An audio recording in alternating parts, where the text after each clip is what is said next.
জাহান্নাম, আপনি যদি জান্নাতে যাইতে চান জাহান্নামের উপর দিয়ে যাইতে হবে। আল্লাহ রাসূল বলেছেন পুলসিরাত হবে জাহান্নামের উপর দিয়া। জাহান্নামী যারা জাহান্নামের উপর দিয়া পুলসিরাত যখন পার হবে, পুলসিরাত কেটে কেটে জাহান্নামের মধ্যে পড়ে যাবে। এই জাহান্নাম কত গভীর, কত গভীর! জাহান্নাম পুলসিরাত থেকে কেটে যারা জাহান্নামে পড়বে, জাহান্নামের তলদেশে যাইতে, সমতলে যাইতে 70 বছর সময় লাগবে।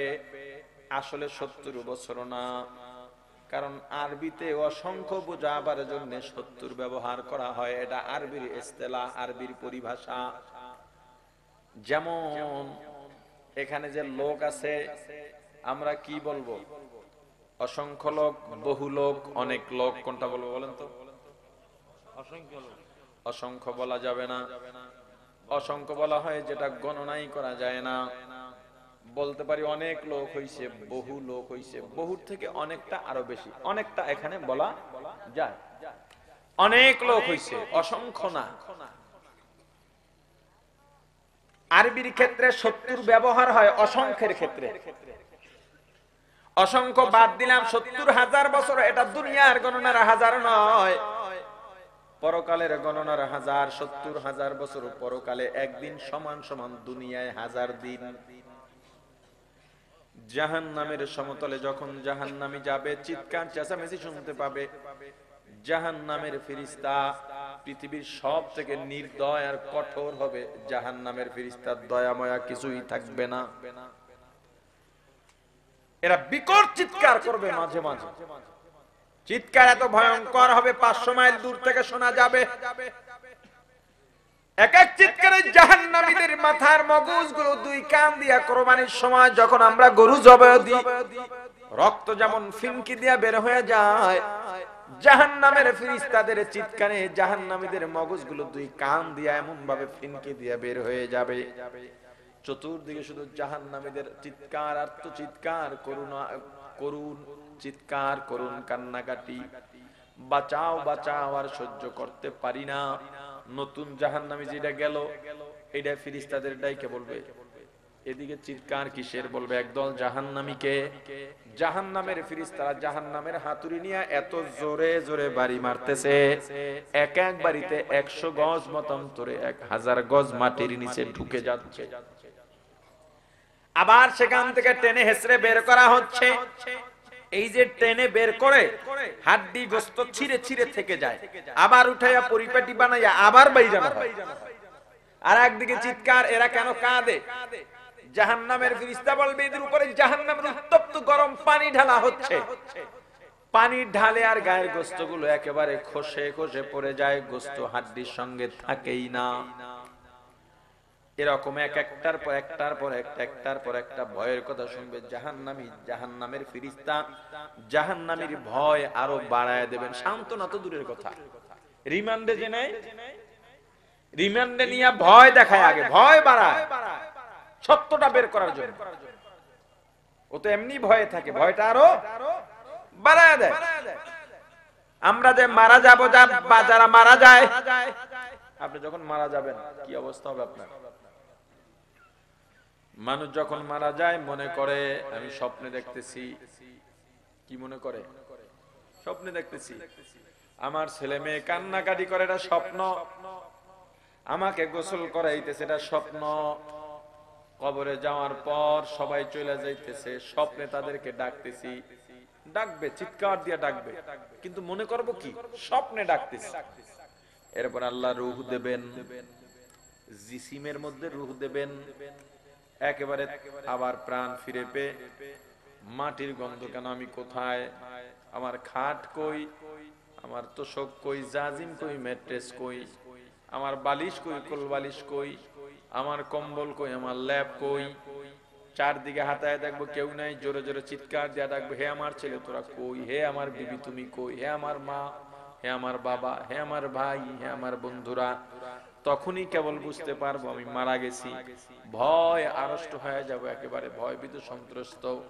আল্লাহ যদি কবুল করেন, বেশি ভয় বাড়ার আগে দুজন ফেরেশতা আসবেন। শুভ্র পোশাকে, সুন্দর শান্ত মেজাজে, দেখলেই ভয় কেটে যাবে।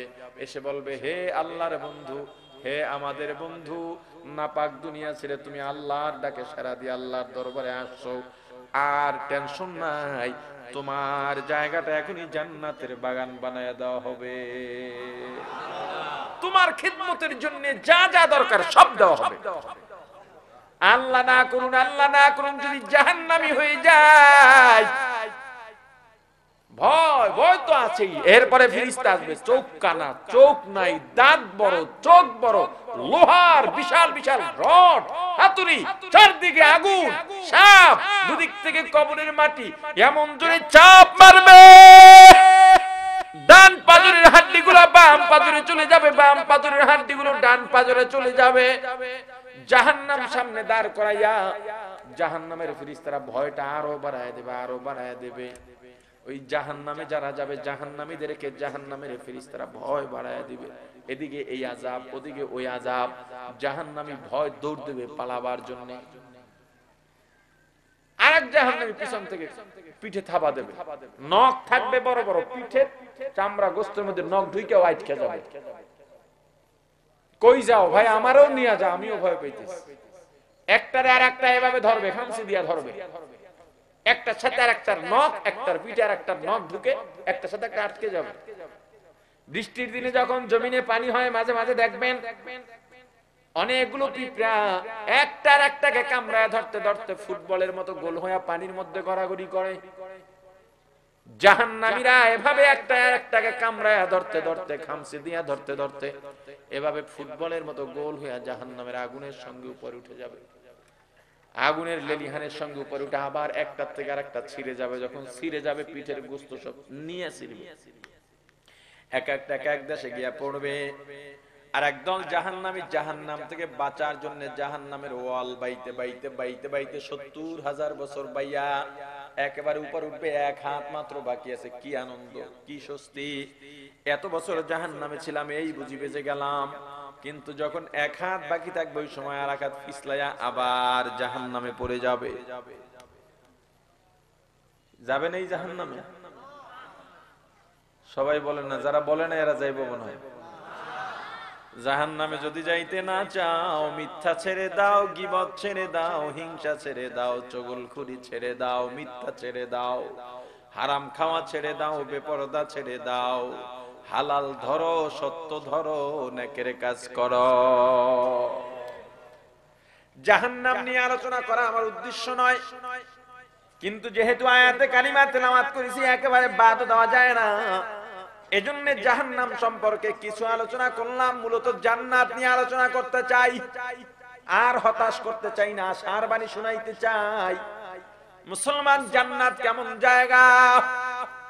এত শান্তি, এত শান্তি, আপনি যেটা কল্পনা করবেন, আপনি যেটা অনুমান করবেন, তার থেকে হাজার হাজার কোটি কোটি গুণে বেশি শান্তির জায়গা জান্নাত।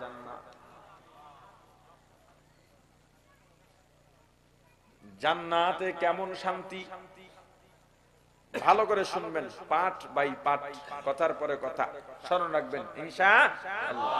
এই মাহফিলে সবাই কিন্তু যোগ্যতায় আমরা আসতে পারিনি। টাকা থাকলেও মাহফিলে আসা যায় না। একটু আশেপাশে যারা কথা বলবেন আস্তে আস্তে। বয়ান এটা একটা রুহানি শক্তি।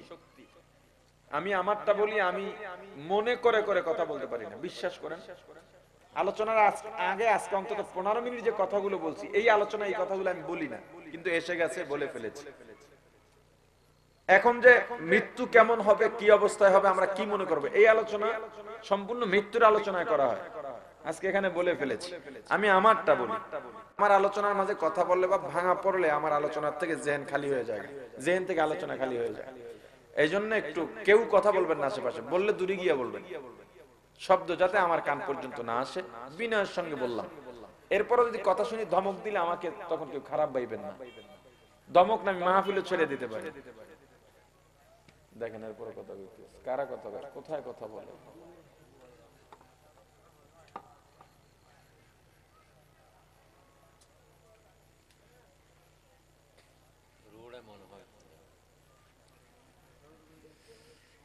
মাহফিলে কেউ যোগ্যতা দিয়ে আসতে পারে না, আল্লাহর দয়া লাগে। কি লাগে? আপনাদের এই মাহফিলের দাওয়াত, পোস্টার মাইকিং, মানুষের মুখে মুখে, মসজিদে মসজিদে, এলাকার মানুষ পাইছে না সবাই? কিছু মানুষ এমন আছে দাওয়াত পাইছে, কোনো কারণ নাই, চাইলে আসতে পারতো, কোনো ব্যস্ততাও নাই, তবুও মাহফিলে আসতে পারে নাই, আছে না?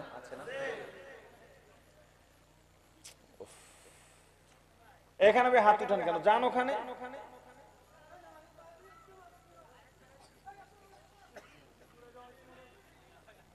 আবার একদল মানুষ মাহফিলের উদ্দেশ্যে আসছে কিন্তু ময়দানে আসতে পারে না, আছে না? এটা নসিব, আল্লাহর দয়া মায়া। আর একদল মানুষকে আলহামদুলিল্লাহ আলহামদুলিল্লাহ সুম্মা আলহামদুলিল্লাহ আল্লাহ এখানে বসাইছেন, কিন্তু দুঃখ দুঃখ আফসোস দোয়া পর্যন্ত থাকতে পারবে না। কথা বুঝাইতে পারিনি? অনেকে বলবে হুজুর মাইকে তো আওয়াজ পাই, মাঠে যাওয়া লাগবে কেন? এখান থেকে 100 ফিট দূরে আগুন জ্বলতেছে, দেখা যাবে কিনা? কিন্তু তাপ আসবে গায়ে? এখান থেকে 100 ফিট দূরে আতরের দোকান দেখা যাবে কিনা? ঘ্রাণ পাওয়া যাবে?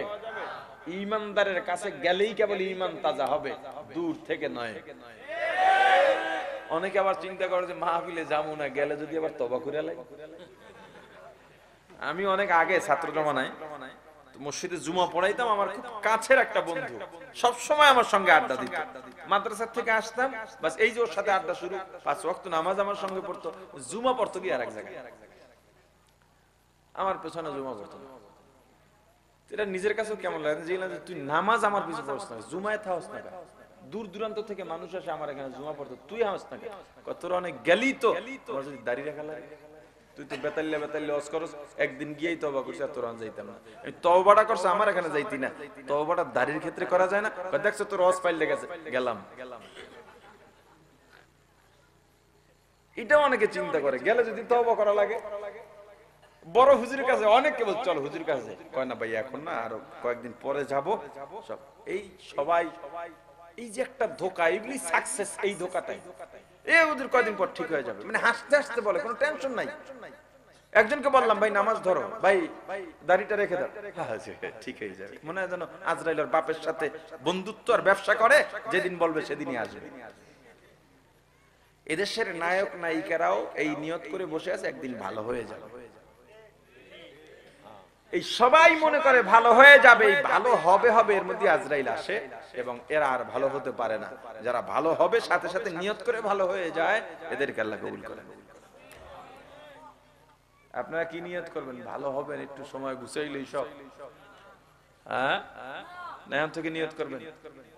অনেকে কয় হুজুর জানি কোন বিপদে হালে আল্লাহই জানে, আগে দুইটা যাওয়া ভালো ছিল, বিপদে তো ফালাবো না, চাই বিপদ থেকে মুক্তি দেওয়ার জন্য। আল্লাহ বোঝার তৌফিক দান করেন। জান্নাত শান্তি আর শান্তি, জান্নাতীরা হাউজে কাউসার পাবে। কি পাবে? ওরে বলেন না রে, কি পাবে? হাউজে কাউসার। হাউজে কাউসার কি? হযরত আনাস রাদিয়াল্লাহু তাআলা আনহু বর্ণনা করেন, আমরা নবীজির সামনে কিছু সাহাবী ছিলাম, নবীজি সাল্লাল্লাহু আলাইহি ওয়াসাল্লাম এভাবে হাতের সাথে টেক লাগাইয়া কাত হয়ে শোয়া ছিলেন, চক্ষু বন্ধ ছিল, তবে নবীজি ঘুমাননি, কি যেন ধ্যান করতেছিলেন। কিছুক্ষণ পর উঠে বসলেন এবং মুচকি হাসলেন, আমাদেরকে জিজ্ঞেস করলেন তোমরা জানো আমি কেন হাসছি? সাহাবায়ে কেরাম মুআদ্দাবানা জবাব দিলেন, আল্লাহ ও আল্লাহর রাসূলই ভালো জানেন। নবীজি বললেন সুখবর আছে। কি আছে? এই মাত্র জিবরাইল আসছিল, আল্লাহ একটা সূরা নাজিল করেছেন, ইন্না আ'তাইনাকাল কাউসার ফাসাল্লি লিরাব্বিকা ওয়ানহার ইন্না শানিআকা হুয়াল আবতার। আল্লাহ আমাকে হাউজে কাউসার দান করেছেন। হে সাহাবায়ে কেরাম জানো হাউজে কাউসার কি? সাহাবায়ে কেরাম আবার বললেন আল্লাহ ও আল্লাহর রাসূল ভালো জানেন। নবীজি বললেন হাউজে কাউসার এটা জান্নাতের একটা নহর, এটা আপনাদের কক্সবাজার ঈদগাহের কোন ময়লাযুক্ত ড্রেন নয়। এই নহরের তলদেশ থেকে দুই ধার হীরা জহরত মণিমুক্তার পাথর দিয়া বাধাই করা থাকবে। এই নহরের মধ্যে যেই পানীয় বা যেই শরবত থাকবে দেখতে হবে দুধের চাইতেও সাদা, মধুর চাইতেও মজাদার মিষ্টি, একটা ধুলাকণাও থাকবে না। একবার যে পান করবে 40 বছর মতান্তরে সারা জীবনে আর পানির পিপাসা লাগবে না। এটা কাদের জন্য বলেন বলেন? সবচেয়ে ছোট জান্নাত যে পাবে ওই জান্নাতের আয়তন হবে 10টা দুনিয়ার সমান। সবচেয়ে ছোট জান্নাতের আয়তন 10টা দুনিয়া মিলাইলে ঈদগাঁও উপজেলার চাইতে ছোট হওয়ার কথা না? কি কথা বলেন? 10টা দুনিয়া কি চান আর বলেন? এক হাত জায়গার জন্য মারামারি, কাটাকাটি, খুনাখুনি, মামলা, হামলা, খুন সব। দুইজনের জায়গায় একই সীমানা, দুইজনে বিল্ডিং করবে, মাঝখান দিয়ে রাস্তা রাখা দরকার।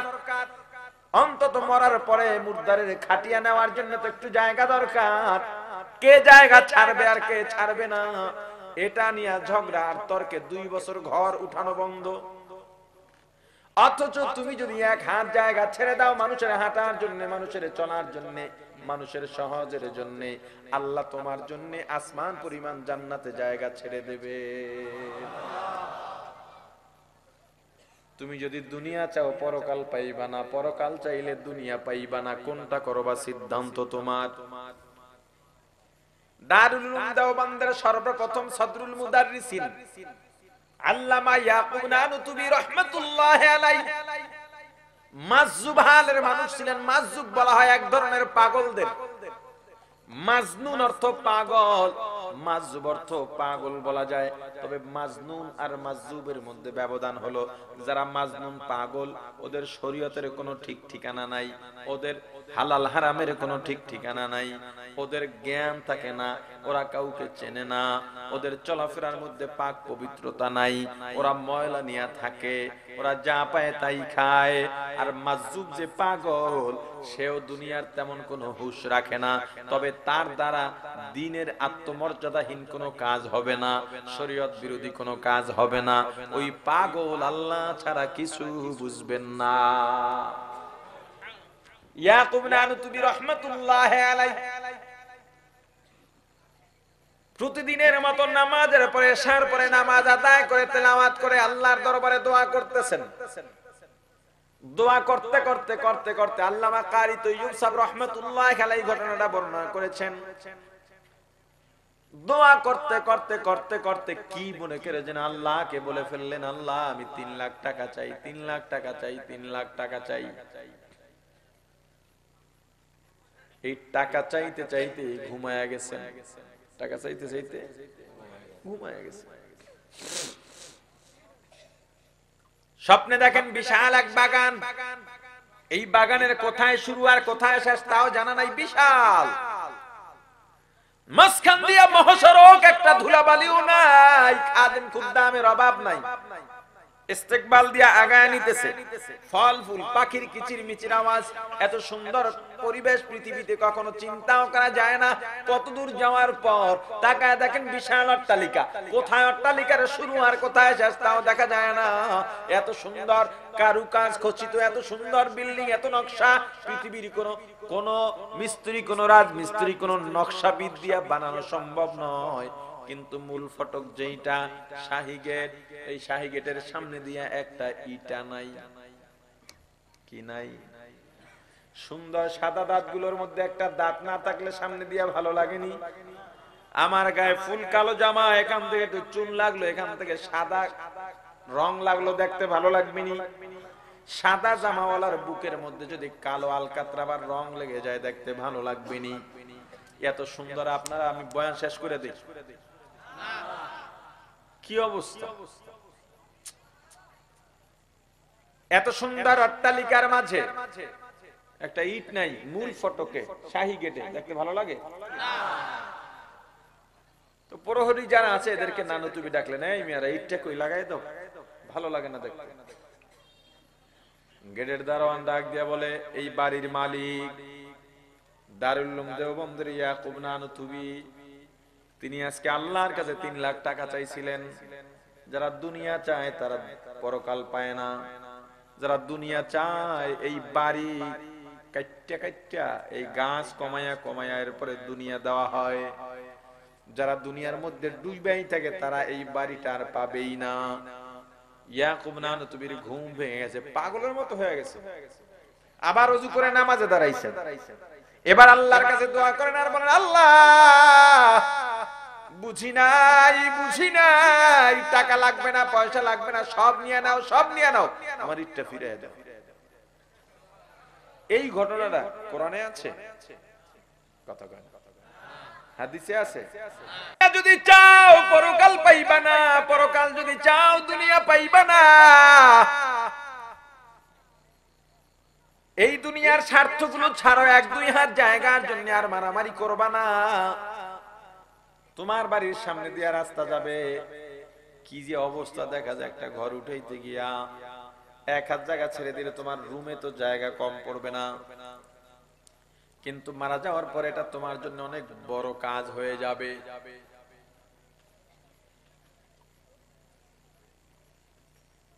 জান্নাতীরা জান্নাতি স্ত্রী পাবে, স্ত্রীরা মহিলারা স্বামী পাবে, হুর ও গিলমান পাবে।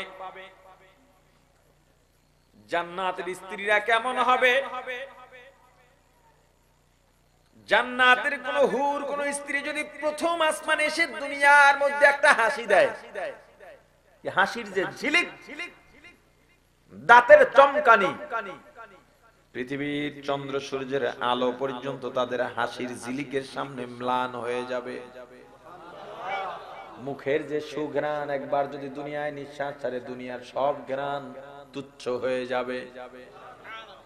জান্নাতের স্ত্রী আপনার সামনে কখনো আঙুল উঁচা করে কথা বলবে না, আপনাকে বলবে না আমি দেখে আছি, অন্য কেউ বলে 2 দিনও টিকলো নইলে, কথা কয় না।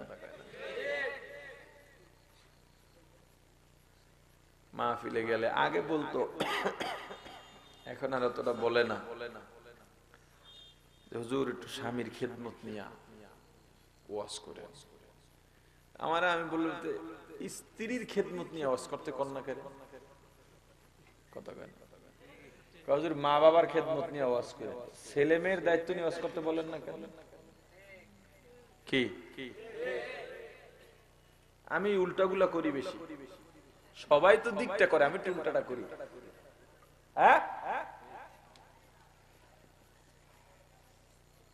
আমি স্ত্রীর খেদমতের ওয়াজ করি, স্বামীর খেদমতের ওয়াজ কম করি, স্ত্রীর খেদমতেরটাও বলি। আপনি সব সময় স্ত্রীর থেকে আপনার অধিকার চান, দায়িত্ব চান, কর্তব্য চান। আপনার বিবির প্রতি আপনার দায়িত্ব কর্তব্য কতটুকু আপনি পালন করেছেন? আপনার জ্বর হইলে বিবি আপনার মাথায় পানি দিয়া দেয়, স্ত্রীর জ্বর হইলে আপনি কয়দিন স্ত্রীর মাথায় পানি দিয়া দিছেন? কথা কয় না। ঠিক কি সব জায়গায় কি ঠিক চলেনি? স্ত্রীর মাথায় পানি দিয়ে দিলে জ্বর অর্ধেক এমনি ভালো হয়ে যাবে। খাওয়ায় দিছেন কোনদিন? শুরুর দিকে দিছে মনে হয়, পরে আর দেয়। স্বামী স্ত্রী এক প্লেটে খাওয়া সুন্নাত, কথা কয় না, কথা কয় না। কি ঠিক? ঠিক কি? রাতের খাবার খাইছেন? যারা খান নাই রাত থেকে স্টার্ট করবেন, যারা খাইছেন সকাল থেকে স্টার্ট করবেন। এখন থেকে বউর সঙ্গে এক প্লেটে খাবেন, কথা কয় না। ইনশাআল্লাহ নাই। এটা কি খারাপ কথা কইছি? তুইলে এটা নিয়ে তো অনীহা কেন?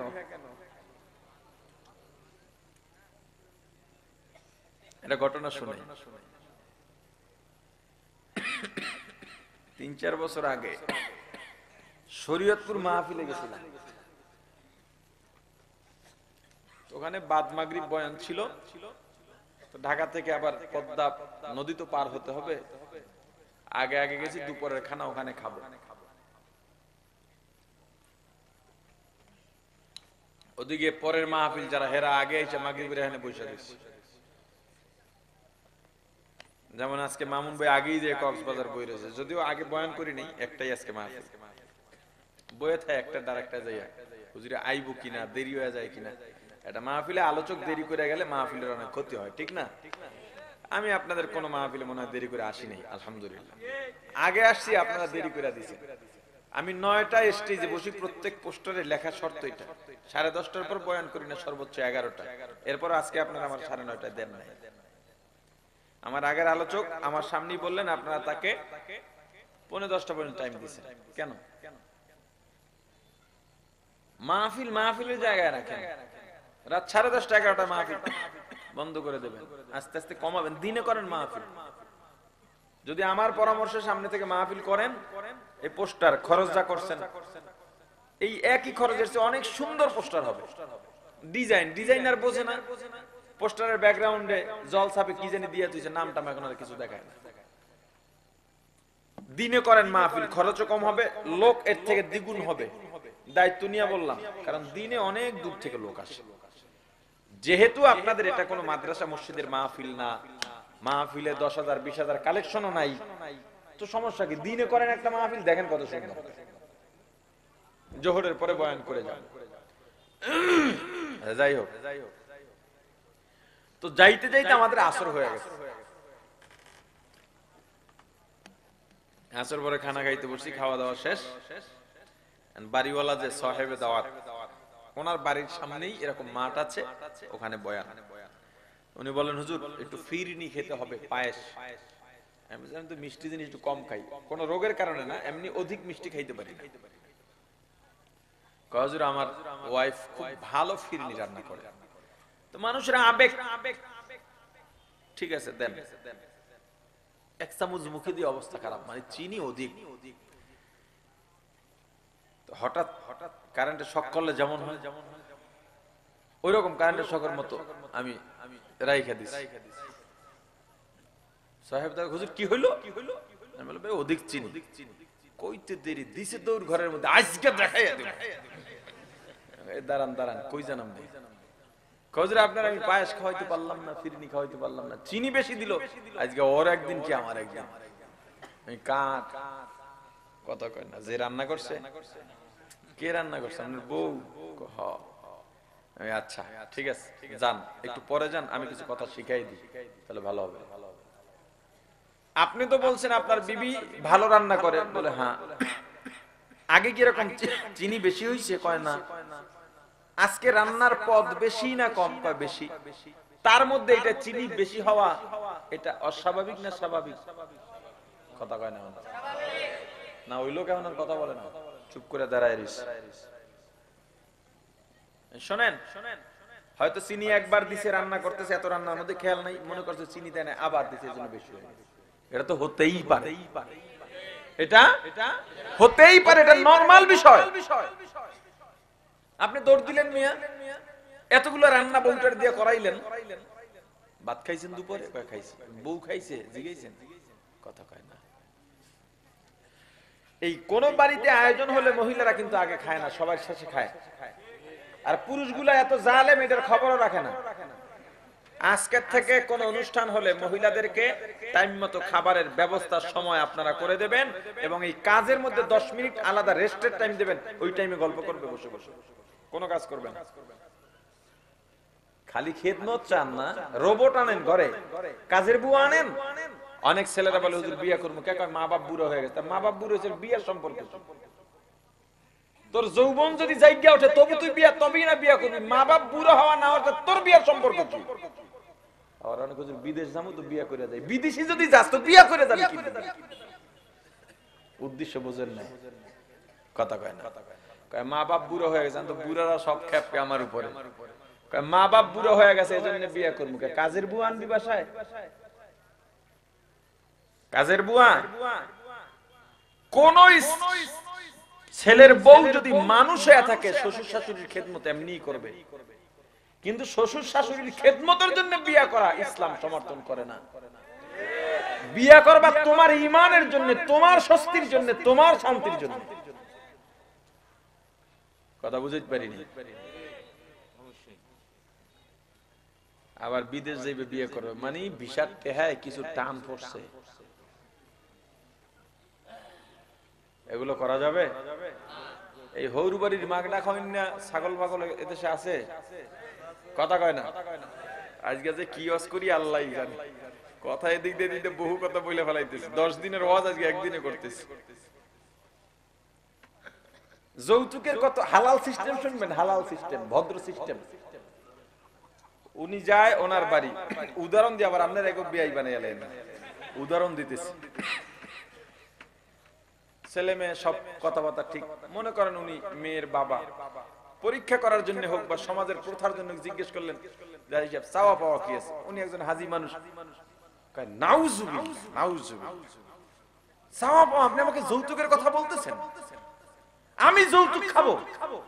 আল্লাহর ঘর জিয়ারত করে আসছি, আপনি কি দেবেন সেটা আপনার ব্যাপার, আপনি তো বুঝেন কি দেওয়া লাগবে, আমি কি চাবো না কেন? ভদ্র ভাষার যৌতুক, হ্যাঁ ভদ্র ভাষার যৌতুক হারাম। মেয়ের বাড়িতে মেয়েদের রাজি খুশির বাইরে চাপ প্রয়োগ করে একটা পান খাওয়াও হারাম বিয়ের সময়। এখন অনুষ্ঠান হয় মেয়েদের বাড়িতে, আমরা এতজন আসবো, রান্না করবেন কে? ঠাডা পড়ছে তোদের সংসার, এতজন যাবি কি লিগে? আত্মীয় না হেটারও খুঁজ জানে, লোক বাড়াবার লেগে আর শান্তি খোঁজে, আর কয় অধিকার নিয়ে আলোচনা করে। অধিকার আর দায়িত্ব নিয়ে এত আলোচনার দরকার নাই, নিজেরা ঠিক হও, সব ঠিক হয়ে যাবে। তো জিজ্ঞাইলাম যে বিবি খাইছি কিনা, তা তো আপনি জিজ্ঞেস, তা তো আপনি জিজ্ঞেস করেন না। কয় না হুজুর, আমি তো এখন জানবি তো, আমি কিছু কথা শিখাই দিই, এই কথাগুলো গিয়ে বলেন। কি বলবেন? মাথায় গিয়ে আদরের হাত রাখবেন, সারাদিন অনেক কষ্ট করছো, ফিরনিতে একটু চিনি বেশি হয়েছে, এটা হতেই পারে, তুমি টেনশন করো না, এটা হতেই পারে, এটা নিয়ে তুমি ভয় পাইও না। অনেক কাজ করছো, এখন গিয়ে খানা খাও, আর আপনার সুযোগ থাকলে আপনি গিয়ে খাওয়াই দেন। যে খানা খাইয়া তুমি একটু রেস্ট নাও, থালা বাসন যা আছে তুমি ধুইও, আমি সহযোগিতা করবো, তুমি টেনশন করো না, কষ্ট নিও না। অহন খারাই রয়েছে, অনেক যায় না। এখন আর একটা ছোট্ট গল্প বলি, এটা শেষ হয় না, এটা বলবো। আর একটা ছোট্ট গল্প মাঝে বলবো। গ্রামের এক কঠিন মানুষ, কিছু মানুষ থাকে কঠিন, দিনের ব্যাপারে বলেন, চলাফেরার ব্যাপারে বলেন, সংসারের ব্যাপারে কঠিন, স্ত্রী সন্তান সবাই ভয় পায়, স্ত্রী গায়ে হাত তুলে কথায় কথায় গালি দেয়, এমন আছে না? তো এক তাবলিগের সাথী ভাই অনেক মেহনতের ফসল হিসেবে চিল্লায় গেছে।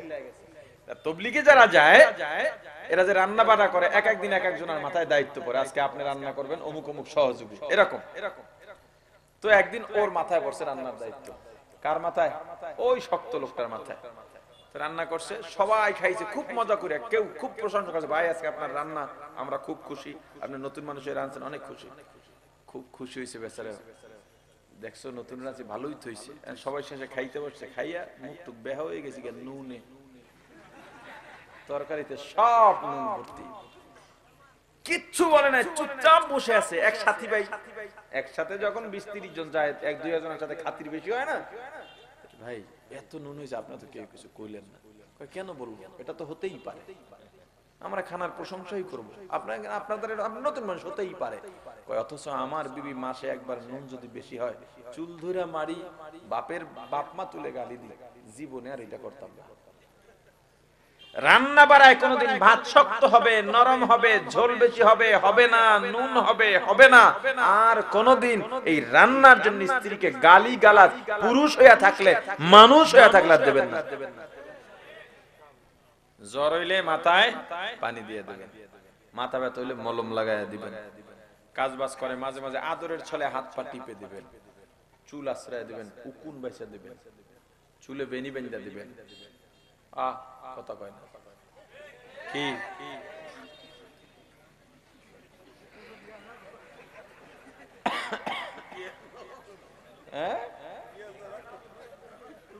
যারা বিয়ে করো না শিক্ষা লইলা এটি করবা, কথা কয় না?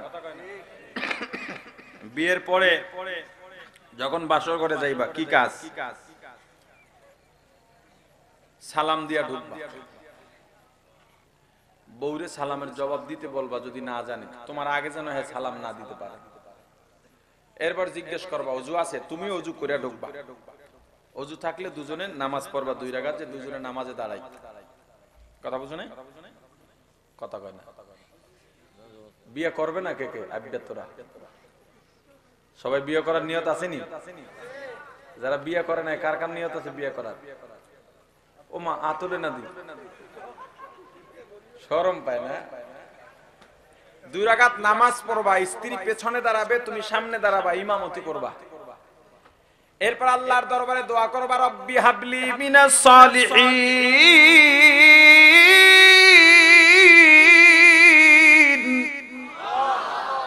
আল্লাহ আমাদের মাধ্যমে যদি সন্তান দেন, নেক সন্তান দিয়েন। কেমন সন্তান? কথা বলে না, নেক সন্তান দিয়েন। এই দোয়া করলে আল্লাহ কোরআনে হাফেজ, কোরআনের আলেম, মুফতি, মুহাদ্দিস, বাইজিদ বুস্তামি, রশিদ আহমদ গাঙ্গুই, আশরাফ আলী থানভী আপনার ঘরে আল্লাহ দিয়ে দিবেন। আমিন বলেন, জোরে বলেন। মুসলমান ইমানদার, জান্নাতের বিবি তোমার দিকে আঙুল উঁচা করে কথা বলবে না, চোখ রাঙানি দিয়া কথা বলবে না, তুমি যেভাবে চাইবা ওভাবেই চলবে। এটা কাদের জন্য? আপনার বয়ান শোনেন, কি বললাম? চুপ করে রইলেন কেন? এটা কাদের জন্য? কথা কয় না। আমাদের জন্য, জান্নাতীদের জন্য। মেয়ে কি শুনেন না শুনেন, কি অবস্থা। জান্নাতীরা জান্নাতে ফল পাবে। কি পাবে? জান্নাতীরা জান্নাতে গিয়া ফেরেশতাদের ডেকে বলবে, হে ফেরেশতারা, উলামায়ে কেরামের জবানে শুনছি জান্নাতের ফল নাকি অনেক সুস্বাদু। বলে, হ্যাঁ শুনছেন তো ঠিক। কথা, ফল কই? একটা গাছে সামনে দাঁড়াইবো, 500 মাইল জুড়ে গাছের শাখা পোশাখা ছড়ায় থাকবে, থোকায় থোকায় ফল ঝুলতেছে, আঙ্গুর, আরো কত মজাদার ফল, এগুলো ঝুলতেছে। ফেরেশতা বলবে, কি সিরা দিমু না এমনি খাইবেন? কয়, এমনি যদি আয় তো সিরা কে খাইতে চায়? গাছ আস্তে নুয়ে আইবো, সামনে আইয়া দাঁড়াইবো ফল, একটু হা করেন, হা করবে, মুখের মধ্যে ঢুকে যাবে। এত মজা পৃথিবীতে, এত স্বাদ কোনদিন কল্পনাও করে নাই। মজা পাইয়া লোভ বেড়ে যাবে, মজা পাইয়া লোভ বেড়ে যাবে। এটা সব ক্ষেত্রে হয়। আপনি দোকানে গিয়া বললেন, এই দোকানদার 2টা পুরি দাও। 2টা পুরি দিল, প্রথমটা মুখে টান দিছেন, ছিঁড়তে পারেন না, তেনাইয়া ফোতাইয়া শুকাইয়া অবস্থা খারাপ। 2টা তো খানি নাই, একটা খান নাই, অর্ধেক ফেলা দেওয়া, টাকা নেই, এটি খাওয়ান যেত না। আর এক দোকানে গেলেন, পুরির অর্ডার দিলেন, মসমসে তাজা, নতুন ভাজা, গরম, মুখে দিছেন, মজা লাগছে, 2টা খাইয়া আবার বলেন আরো 2টা দে। কারণ কি? মজা পাইয়া লোভ বাড়ছে। একবারই গেছেন দাওয়াতে, 5 পদের তরকারি 5টার থেকেই মুখে দিলেন, একটা একটু ভালো লাগছে, এরপরে বলে ওইটার থেকে আর একটু দাও। কারণ কি? মজা পাইয়া লোভ বাড়ছে। জান্নাতে, জান্নাতের ফলে মজা পাইয়া লোভ বেড়ে যাবে। বলবে এর চাইতে মজাদার কি আর নাই? বলবে আছে, ওডি একটা দাও ফল। বলবে এই খাও। এটা তো মাত্রই খাইলাম। আবার খাও। একই ফল আবার যখন মুখে দেবে, এবার মজা আগেরটার থেকে আরো বেশি, স্বাদও আগেরটার থেকে আলাদা। এভাবে একই ফলের মধ্যে কমপক্ষে 40 রকমের স্বাদ পাওয়া যাবে, মজা একটার থেকে আর একটা আরো বেশি। এটা কাদের জন্য? আওয়াজ দিয়া বলেন, কাদের জন্য? ও মুসলমান ইমানদার, আল্লাহর গোলাম, এই জান্নাত চান কিনা? দাবি করলেই পাওয়া যাবে নাকি কাজ আছে? জান্নাত যদি পাইতে চাও, আল্লাহ ঘোষণা করেছেন যাদের মধ্যে 2টা গুণ পাওয়া যাবে তাদের ঠিকানা জান্নাত। কয়টা গুণ? এমপি সাহেব একটা চেয়ার দেন। জান্নাতীদের গুণ কয়টা? আল্লাহ ঘোষণা করেছেন 2টা গুণ যাদের মধ্যে পাওয়া যাবে তাদের ঠিকানা হবে জান্নাত। কয়টা গুণ? 1 নাম্বার গুণ, আম্মা মান খাফা মাকাম রাব্বি, আল্লাহর সামনে উপস্থিত হওয়াকে যারা ভয় পায়, ভালো করে বুঝবেন, আল্লাহর সামনে উপস্থিত হওয়াকে ভয় পেয়ে গুনাহ ছেড়ে দেয়। আল্লাহর সামনে উপস্থিতির 2টা জায়গা হবে, একটা হবে চূড়ান্ত পর্যায়ে কিয়ামতের ময়দান, আল্লাহর কাঠগড়ায় দাঁড়াইয়া আল্লাহর সামনে উপস্থিত হয়ে কিভাবে জীবনের হিসাব মিলাবো, এই ভয় যারা গুনার কাজ করে না, আল্লাহ বলেন ফাইনাল জান্নাতা হিয়াল মাওয়া, হে মুত্তাকি তোর জন্য জান্নাত ঠিকানা। দুই নাম্বার আল্লাহর উপস্থিতির ভয়। দুনিয়ার সব জায়গায় আল্লাহ আছেন না নাই? আওয়াজ দিয়া বলেন আল্লাহ আছেন না নাই? আল্লাহ পয়গম্বরকে বলে দিয়েছেন, হাবিব আমার, আমি আল্লাহর অবস্থান সম্পর্কে যদি কেউ জানতে চায় আপনি বলে দেন, ফাইন্নী করিব,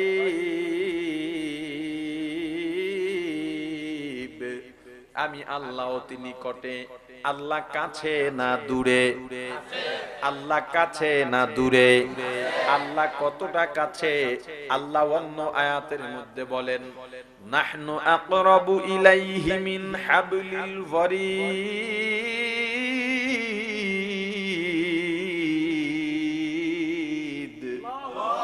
বান্দা তোমার ঘরের শাহরগ যেখানে, তার চাইতেও আমি আল্লাহ তোমার নিকটে। আনা মাআকুম আইনা মা কুনতুম, বান্দা তুমি যখন যেথায় যাও আমি আল্লাহ তোমার সঙ্গে আছি। তুমি যদি একজন হও একজন মনে করবা না, আমি আল্লাহকে নিয়ে দুইজন মনে করবা। যদি দুইজন হও দুইজন নও, আমি আল্লাহকে নিয়ে তিনজন মনে করবা। মোট কথা যতজন হইবা তার থেকে একজন বেশি ধরে নিবা। এই যে আল্লাহ সব জায়গায় আছেন, আল্লাহ দেখেন, আল্লাহু সামি, আল্লাহু সামিউম বাসীর। আল্লাহ যে সব শোনেন, দেখেন। আল্লাহ যা করি না কেন, আমরা যা করি না কেন, আল্লাহ দেখেন এবং শোনেন। এই যে আল্লাহর উপস্থিতির ভয় কেমন? চোর চুরি করার জন্য রওনা হয়, গভীর অন্ধকার রাত, কেউ দেখে না, কেউ জানে না। চুরির মাল সামনে আছে, চুরি করে নিয়ে যাবে, বিক্রি করে টাকা হজম করবে। কেউ ধরতেও পারবে না, জানতেও পারবে না, সভ্য সমাজে ঘুরে বেড়াবে। এরপরেও চোর যখন চুরির মালের সামনে দাঁড়াইয়া এই চিন্তা করে, দুনিয়ার কেউ যদিও না দেখে, আল্লাহ তো আমার দিকে তাকায় রইছেন, এই চিন্তা করে চোর যদি চুরি না করে ফিরে যায়, আল্লাহ বলেন, ওরে চোর, কিছুক্ষণ আগে তোর জন্য ফেরেশতারা অপেক্ষায় ছিল। চুরির খাতায় তোর নাম লাগবে, চোরের খাতায় তোর নাম লাগবে, জাহান্নামীর খাতায় তোর নাম লাগবে। কিন্তু চুরি না করে আমি আল্লাহর উপস্থিতির ভয় পেয়ে তুই যখন চলে গেলি, একটু আগে যেই বান্দা তুই ছিলি চোর, একটু ব্যবধানের মাথায়, একটু সময়ের ব্যবধানে তুই হয়ে গেলি মুত্তাকি। ফাইনাল জান্নাতা হিয়াল মাওয়া।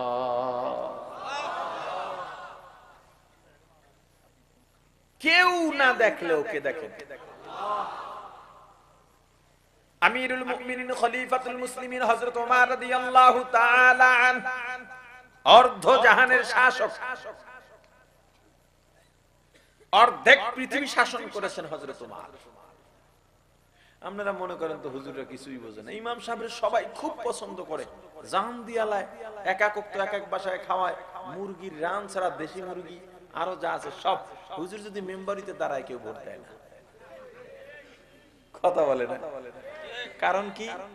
কারণ আপনারা মনে করেন হুজুররা সমাজ পরিচালনায় যথেষ্ট না, হুজুরদের জ্ঞান জ্ঞান একটু কম। ভালো করে মনে রাখবেন, পৃথিবীতে যতটা সোনালী যুগ রচিত হয়েছে, বাঘ আর হরিণ শত্রুতা ভুলে এক ঘাটে পানি খেয়েছে। সুন্দরী রূপসী নারী যুবতী আমাবস্যার অন্ধকার রাতে একা হেঁটেছে, ইজ্জত হারাবার ভয় করে নাই। ওই শাসন আমল ছিল টুপিওয়ালার শাসন। মুসলমান ইমানদার আমিরুল মুমিনিন খলিফাতুল মুসলিমিন হযরত ওমর প্রায় সময় রাতে বের হতেন এলাকার খোঁজ খবর নিতে, গোপনে, কেন কেউ কোনো বিপদে আছে কিনা। জনপ্রতিনিধিত্ব এটা বিশাল এক দায়িত্ব। এই দায়িত্ব, এটা দায়িত্বই, এটা অনুগ্রহ নয়। আমাদের পুলিশ ভাইয়েরা কাজ করেন, থানায় কাজ করেন, যারা সরকারি চাকরি করেন, এরা জনগণের কিছু কাজ করে দেওয়া এদের দায়িত্ব। কিন্তু আমাদের দেশে কি ট্রেন্ড হয়ে গেল, এখন থানায় গিয়ে আমি একটা কাজ পাবো, এই কাজটা যদি আমি পাই তাও টাকার মাধ্যমে পাইতে হয়, পাওয়ার পরে ওই অফিসার মনে করে আমার প্রতি অনেক দয়া করে ফেলেছে। এই যে আমাদের বোঝার যে কম্বিনেশনটা ঠিক নাই। আপনি আমার কাছে 5 টাকা পাবেন, 5 টাকা দেওয়া আমার দায়িত্ব, 5 টাকা চাওয়া আমার অধিকার, 5 টাকা দেওয়া আপনার দায়িত্ব। কথা বুঝতে পারিনি? আপনি এলাকার মেম্বার, আপনার দায়িত্ব এই ওয়ার্ডের মধ্যে কয়জন বিধবা আছে এই লিস্ট আপনার সামনে থাকবে, কয়জন বৃদ্ধ আছে, বৃদ্ধা আছে, যাদের খরচ চালাবার কোনো অভিভাবক নাই বা ছেলে সন্তান নাই, তাদের লিস্ট আপনার সামনে থাকবে। ছোট ছোট বাচ্চা এতিম আছে, লেখাপড়া করতে পারে না, এদের লিস্ট থাকবে। আপনার ওয়ার্ডে, আপনার ইউনিয়নে, আপনার সংসদীয় আসনে কোনো শিশু শ্রম হচ্ছে কিনা, হোটেলের মধ্যে ছোট ছোট বাচ্চাদের দিয়ে কাজ করানো হচ্ছে, ঈদের ভাটায় কাজ করানো হচ্ছে, রাস্তায় কাজ করানো হচ্ছে, বিভিন্ন অফিসে ছোট বাচ্চাদের দিয়ে কাজ করানো হচ্ছে, ইসলামেও অবৈধ, রাষ্ট্রীয় আইনেও অবৈধ। এদেরকে দিয়ে কেন কাজ করাচ্ছেন? নিজের সন্তানের সঙ্গে একটা গরিব ছেলেকে নিয়ে আনেন, আপনার সন্তান মনে করে লেখাপড়া করান, আগামী দিনের রাষ্ট্রপতিও হতে পারে। এই শিশু শ্রম বন্ধ করতে হবে। এই লিস্টগুলো আপনার সামনে রেখে রেখে আপনি এই মানুষগুলোর সেবা প্রদান করবেন। জনপ্রতিনিধিত্বের আবেদন হলো এটা। হযরত ওমর রাদিয়াল্লাহু তাআলা আনহু একদিন রাতে বের হইছেন একা। কেন? মানুষ কোন আমার সমালোচনা করে কিনা শোনার জন্য, দেখার জন্য। হুজুর চিন্তা করলেন, আমি অর্ধজাহান শাসন করি, এমনিও রাগী মানুষ, আমার সামনে আমার দোষ বলতে কেউ সাহস পাবে না, পেছনে কেউ দোষ বলে কিনা একটু গিয়া দেখি। আমি মানুষ, ভুল হতেই পারে, অতএব পেছনে কেউ ভুল বলতে পারে, যদি দেখি আমার ভুল সংশোধন হয়ে যাব। কোন নিয়তে বাইরে হইছে দেখছেন? কত বড় মানুষ, ইসলামের দ্বিতীয় খলিফা। ইসলাম গ্রহণ করার পর নবীজিকে বলেন, হুজুর আর গোপনে হবে না, তাকবীর আর আযান ওপেনে হবে। যেই ধর্মে ওমর এসেছে ওই ধর্ম আর গোপন থাকবে না। ওমর জান্নাতের সুসংবাদ প্রাপ্ত, দুনিয়ায় জান্নাতের সুসংবাদ পেয়েছেন হযরত ওমর। রাতে বের হইছেন সমালোচনা শুনে ওদেরকে ফাঁসি দেওয়ার জন্য, নিজের সংশোধন হওয়ার জন্য। আবার ঘরে বা গোপনে কেউ কথা বললে আড়ি পেতে ওই কথা শোনাও তো জায়েজ নাই। তাহলে হযরত ওমর বের হলেন কেমনে? আসলে হুজুর বের হইছেন কারো কথা আড়ি পেতে শোনার জন্য না, ঘরের পাশ দিয়া যান, আলোচনা করেন, ওমর শব্দটা পাইলে দাঁড়ায় যান। দাঁড়ায় দেখে না, কেউই তো বদনাম গায় না, সবাই সুনাম গায়। এডি শুনতে নিয়ে আমি আইছি, গেছি গা ফজরের আগে আগে একটা ঘরের সামনে দিয়ে এই বের হয়ে যাইতেছেন, চলে যাবেন, এমন সময় মা আর মেয়ের কথার আওয়াজ পাইছেন যেখানে ওমরের নাম আছে। মা মেয়েকে জিজ্ঞেস করতেছেন, মা আজকে বকরির দুধ দহন করছো? কয় মা করছি, কিন্তু দুধ একটু কম হইছে, সমস্যা। 5 জন কাস্টমার, দুধ কম হইছে, 4 জনকে দিতে পারবো, 1 জনকে দিতে পারবো না, কি করা যায়? বড় মুসিবত। মা বলে, টেনশন নাই, যেহেতু আজকে কম, একটু পানি মাইরা দাও। দুধে পানি মিশানো মতো বুজুর্গ আপনাদের এই কক্সবাজার ঈদগাহে নাই। ওইটা বুজুর্গ না বুজুর্গু? দুধে পানি মিশায়। এই মানসিক সম্পন্ন মানুষ দুধের মতো নির্ভেজাল জিনিসে যারা পানি মিশায়, মধুর মতো নির্ভেজাল জিনিসে যারা ভেজাল দেয়, এদের চাইতে নাপাক অপবিত্র মানসিকতার মানুষ আর হতে পারে না। কয়টা কইতাম, গেঞ্জির দোকানে গেলেন, গিয়া গেঞ্জি কিনলেন, গেঞ্জি সাইজে একটু ছোট, দোকানদার কি বলে, ধুইলে ছেড়ে দেবে। ওই একই দোকানে আর একজন গেছে, গেঞ্জি হইছে বড়, এবার ওনারে বলে ধুইলে খাঁচবে।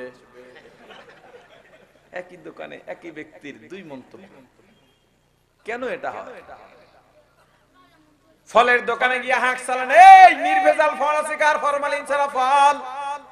এক দোকানদার এসে খপ করে হাতটা ধরে ফেলে, মিয়া চিল্লায়েন না। আপনি কোন জমিদার যে আপনি ফরমালিন ছাড়া ফল চান? এই দেশে ফরমালিন ছাড়া কিছু আছে? এই যে আমার দেখেন, এগুলো সব ফরমালিন, মিছা কথা কইয়া ব্যবসা করি না। লেকচারটা মারছে কেমনে বুঝছেন? আপনারা অলরেডি কিন্তু গাইড করে ফেলাইছে। কি কইলো? আমার যেগুলো আছে এগুলো কি ফরমালিন, মিছা কথা কইয়া ব্যবসা করি না। কিন্তু ভাই, সবাই তো ভালো জিনিসের মূল্য বোঝে না। আপনার চেহারায় দেখেই বুঝে আপনি ফরমালিন লোক না। একটু যদি না চিনি, এত বছর কি করলাম? এজন্য সবাই মূল্য বোঝে না, সামনে রাখি না। নিজে রাজশাহী থেকে ভালো আম আনছে, অথচ 14 গোষ্ঠীর জন্মেও রাজশাহীর পথেও যায় নাই। এবার টেবিলের নিচ দিয়ে আম বাইর করবে, এই যে আম, ফরমালিন নাই, গোপনে রাখি, কিন্তু টেহা দুইটা বেশি দেওয়া লাগবে। আসলে উপর আর নিচ দুইটাই সমান। কথা বলে না। এই যে ভেজাল গুলো কেন করবেন? হাজী সাহেব নামাজ পড়তেছে আর পকেট চুলকাইতেছে, পাশে তো একজন দেখতেছে, কি রে পকেট চুলকায়? নামাজের সালাম ফিরে পকেট থেকে 1000 টাকার একটা নোট বের করছে, উল্টায় পাল্টায় দেখতেছে, পাশের জনে কয় কি হয়েছে, কয় টাকার নোটটা ছেঁড়া। কয় সমস্যা কি, বেশি নোটের মধ্যে ঢুকাই দেবেন। ছেঁড়া টাকার নোট দেখাইয়া দেওয়ার মতো দরবেশ খুব কমই নজরে পড়ে। কথা বলে না। আপনার কাছে একজন 20,000 টাকা পাবে, আপনি 19,000 দিলেন, ভালো, মাঝখানে একটা ঢুকাইলেন ছেঁড়া নোট। বাংলাদেশে যেহেতু ছেঁড়া নোট চলে না, রাষ্ট্রীয়ভাবে অবৈধ না, কিন্তু আমাদের কাছে যেহেতু চলে না, অতএব এটা টাকা না। আপনি 1000 টাকার নকল, জাল অথবা ছেঁড়া নোট দিলেন, ভালো নোট দিচ্ছেন 19,000, 1000 টাকার ঋণ শোধ হয় না, কিয়ামতের ময়দানে দেওয়া লাগবে। ছেঁড়া টাকার নোট আর গোপনে দেবেন? কথা বলে না। জোতা চোরে নিয়ে গেছে, আপনি বের হইয়া ভালো দেখে আরো 2টা পাই দিয়ে, আমারটা নিয়ে আমি একজনটা লয়ে গেলাম, দুইজনের মধ্যে ব্যবধান। তেল 2 মাস পরেও থাকে, ওই তেলের মধ্যে নতুন তেল ঢালে, আবার তেল কমে আবার নতুন। এই দেশের মানুষের আলসার হবে না, গ্যাস্ট্রিক হবে না, তোকে সবাই ফুলবে তার কলিজার মধ্যে ভিতরে। গ্যাস্ট্রিকের ট্যাবলেটের দাম তো এরাই বাড়াইলো।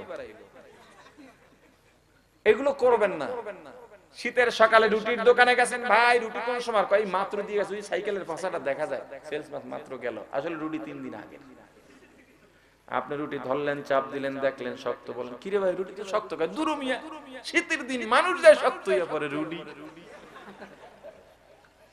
ধোঁকাবাজি, ধোঁকাবাজি, ধোঁকাবাজি ছাড়তে হবে। আমি কিছু খুচরা খুচরা বয়ান করি, বড় আলেমও না, বড় মানুষও না, খুচরা কথা যেগুলো মানুষ বলে না হুজুররা, ওডি আমি বলি। এই খুচরা কামেই গুনাহগুলো বেশি হয়। আরো একটা খুচরা কথা আছে। একটা দোকানে গেছেন, জিনিসপত্র কিনছেন, 48 টাকার দাম হইছে, 50 টাকার নোট দিয়েছেন, কয় টাকা পাবেন? দেয় কি? দেয় কি? কোনদিন ভাবছেন কোন হুজুরা ওই বয়ান করে কিনা আমি জানি না, আমি পাবো 2 টাকা, দিলেন কি? চকলেট। টাকা আর পণ্য দুইটা আসমান জমিন ব্যবধান। চকলেট দিয়েছেন সুইয়া শেষ, কিন্তু টাকা দিলে 2 টাকার যে কোনো প্রয়োজন 2 টাকায় পাওয়া যায়, মিটাইতে পারবো আমার মন মতো। আপনার সঙ্গে 48 টাকার চুক্তি হয়েছে আমার, আপনার সঙ্গে চুক্তি হয়েছে আপনার বড় মেয়েকে বিয়ে করব, শালিকে না। কথা বলে না। আপনার সঙ্গে 48 টাকার চুক্তি হয়েছে আমার, 48 টাকার মাল কিনছি, এখন পাবো 2 টাকা, আপনি দিলেন চকলেট। বুঝলাম 2 টাকায় চকলেট নিলাম, কিন্তু পাবো তো 2 টাকা, চকলেট তো 2 টাকা না। চকলেট তো আপনি কিনছেন 1 টাকা 50, 60, 70 পয়সা দিয়ে, বিক্রির রেট 2 টাকা। আমি তো আপনি থেকে কিনতেছি না, টাকার বদলে দিতেছেন, তাহলে এখানেও তো 70, 30 পয়সা বাকি আছে। কথা বলে না। ব্যবসা হালাল হওয়া খুব কঠিন। আমি যদি বলি ভাই আমি টাকা চাই, চকলেট আমার, আর ভাই চকলেট নিলে না, নাইলে পরে নিয়েন, টাকা নাই 2 টাকা, বলে না। তুমি দোকানদার যদি একটু মুখের অলসতা বাদ দিয়া বলো ভাই আমার কাছে 2 টাকা নাই, প্রস্তাব দেন নতুন করে, এই চকলেটটা নাও 2 টাকায়, ও যদি বলে হ্যাঁ ঠিক আছে নিলাম, হয়ে গেল, আর 2 টাকা নতুন চুক্তি হয়ে গেল, বাস হালাল হয়ে গেল। সেটা না করে জোর করে দিয়ে দেয়। তো এক লোক চালাক, চকলেট নিয়ে নিয়ে জমা করে, জমা করতে করতে 50টা হইছে, নিয়ে এই লাও 50 চকলেট, 100 টাকা ফেরত দাও, ওনার দিতে চায় না।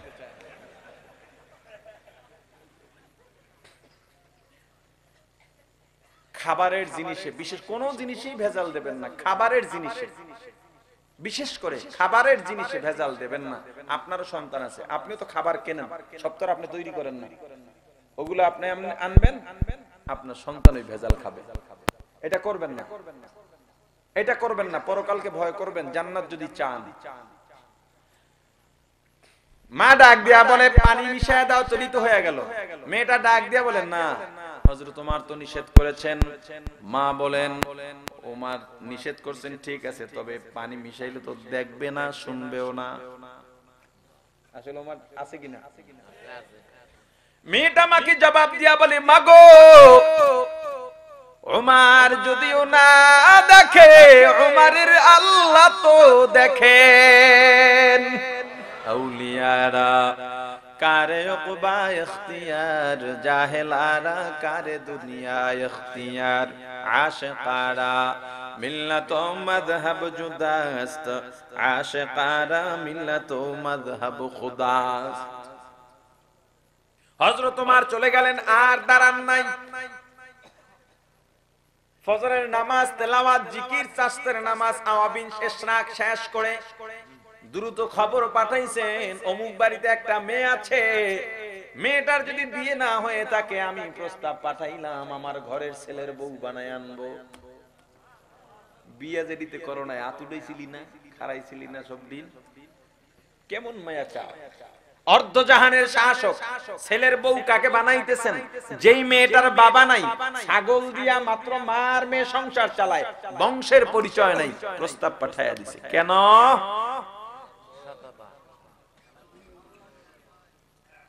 বিয়ে হয়ে গেছে, নতুন পুত্রবধূকে আমিরুল মুমিনিন খলিফাতুল মুসলিমিন হযরত ওমর সামনে বসায় বললেন, মা আমি যখনই ঘর থেকে বের হব তুমি আমাকে একটা কথা বলবা, শুনায়া শুনায়া বলবা। বলে, আব্বা বলেন। বলে, মা গো আমি যখন ঘর থেকে বের হব তুমি একটা কথা বলবা, ওমর যদিও না দেখেন ওমরের আল্লাহ তো দেখে। আল্লাহ সব জায়গায় আছেন, তুমি যা করো আল্লাহ দেখেন। এই যে আমাকে দেখেন এটা আমি না, আপনাকে আমি যেটা দেখি সেটা আপনি নন। আমি তাহলে কে? ঘরের দরজা বন্ধ করে অন্ধকারে মানুষের আড়ালে আমি যেটা করে বেড়াই সেটাই আমি। আপনিও ঘরের অন্ধকারে আড়ালে একা যেটা করেন সেটাই আপনি। তবে কেউ না দেখলেও কে দেখেন? জোরে বলেন। আল্লাহর উপস্থিতির ভয় পায়া গুনাহ থেকে যদি ফিরতে পারো, আল্লাহ ঘোষণা দিয়েছেন ফাইনাল জান্নাতা হিয়াল মাওয়া, হে মুত্তাকি তোর জন্য জান্নাত ঠিকানা। জান্নাতীদের 2 নাম্বার গুণ নাহান নাফসা আনিল হাওয়া, মনের খাহেসাতের বিরুদ্ধে কাজ করা। মনের বিরুদ্ধে না, হ্যাঁ মনের বিরুদ্ধে না, মনের খাহেসাতের বিরুদ্ধে। মনের বিরুদ্ধে বললে তো নামাজও পড়তে মন চায়, নামাজ বাদ দেব। আল্লাহ কোরআনে স্পষ্ট বলেছেন আনিল হাওয়া খাহেস, খাহেসাতের বিরুদ্ধে। খাহেস এটা গুনার ক্ষেত্রে ব্যবহার হয়। মন চায় মিথ্যা বলতে বলবো না, মন চায় মাহফিল ছেড়ে উঠে যাইতে যাবো না। আল্লাহ বলেন ফাইনাল জান্নাতা হিয়াল মাওয়া, হে পরহেজগার তোর জন্য জান্নাত ঠিকানা। বলেন সবাই জান্নাত চান কিনা? আওয়াজ দিয়া বলেন। জান্নাতের গুণাগুণ বললাম, জাহান্নামের ভয়ঙ্কর অবস্থার কিছু বর্ণনা দিলাম। জাহান্নাম থেকে মুক্তির জন্য পাগল পারা হয়ে যাওয়ার কথা, জান্নাত পাওয়ার জন্য আল্লাহর কাছে আশান্বিত হওয়ার কথা। যদি জান্নাত পাইতে চাই আমাদের কমপক্ষে 2টা কাজ করা লাগবে। 1 নাম্বার আল্লাহর